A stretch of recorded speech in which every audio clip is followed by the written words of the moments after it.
Mkuu wa mkoa wa Kusini Unguja, Ayubu Mohamed Mahmud, ameahidi serikali mkoani humo itaendelea kutoa ushirikiano kwa mamlaka za ukusanyaji wa mapato Tanzania ikiwemo ZRA ili kuona kesi ya ukuaji wa uchumi wa nchi unaimarika. Akizungumza ofisini kwake Tunguu wakati alipokutana na kamishna mkuu wa mamlaka ya mapato Zanzibar ZRA aliyefika ofisini hapo kwa lengo la kujitambulisha kwa uongozi wa ofisi hiyo baada ya kuchaguliwa kwake kuiongoza mamlaka hiyo, amesema serikali mkoani humo inatambua umuhimu wa uwepo wa mamlaka za mapato nchini zinazochangia kukuza uchumi wa nchi katika ukusanyaji wa mapato. Hivyo, jitihada za makusudi zinahitajika katika kuhamasisha wananchi juu ya umuhimu wa kulipa kodi ili serikali kuendelea na mipango yake ya kuleta maendeleo ya wananchi na taifa kwa ujumla. Aidha, amesema nchi zote duniani zimekuwa zinaendeshwa kwa kutegemea vyanzo mbalimbali vya mapato. Amesisitiza mamlaka hiyo kuangalia uwezekano wa kuandaa kamati ndogo za sheria ili ziweze kusaidia katika kuweka mazingira bora ya ukusanyaji wa mapato. Sasa hii ni ishara ya kuwa na sisi kwa upande wa kodi tunapaswa kujipanga vizuri,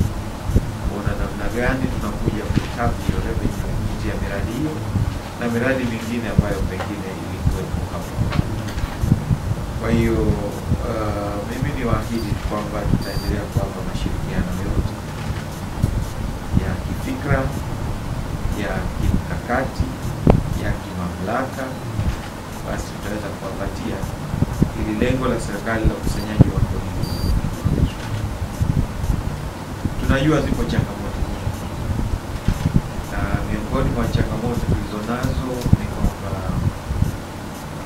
kuna baadhi hasa ya wale wawekezaji wadogo, kwa sababu mkoa wetu na changamoto ya kuwa ulipoingia uwekezaji wa utalii nchini Kusini Unguja, wale wenye maeneo walianza kuwekeza wao wenyewe. Naye kamishna wa mamlaka mapato Zanzibar ZRA Bwana Saud Kiando amezisifu jitihada za serikali ya mapinduzi ya Zanzibar kwa kuendelea na juhudi za kuimarisha miundombinu ambayo ni chachu katika kuongeza vyanzo vya ukusanyaji wa mapato kupitia miradi ya uwekezaji, na kuahidi kuwafanyia kazi maelekezo na ushauri ili kuona mamlaka hiyo inaongoza ufanisi na kupiga hatua ya maendeleo.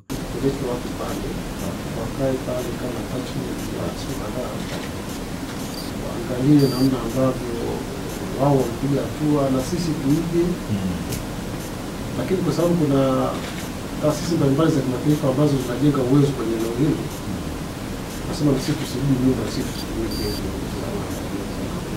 Ndio njia pekee tu ambayo unaweza kupata mapato haraka kuliko sisi kuona mimi kuwa ni kama nini, yaani watu watengeneza hela kutumia sisi kabisa. Na la tatu ni hilo la kushukuru namna ambavyo serikali inatusaidia sisi katika kutengeneza vyanzo vya kodi.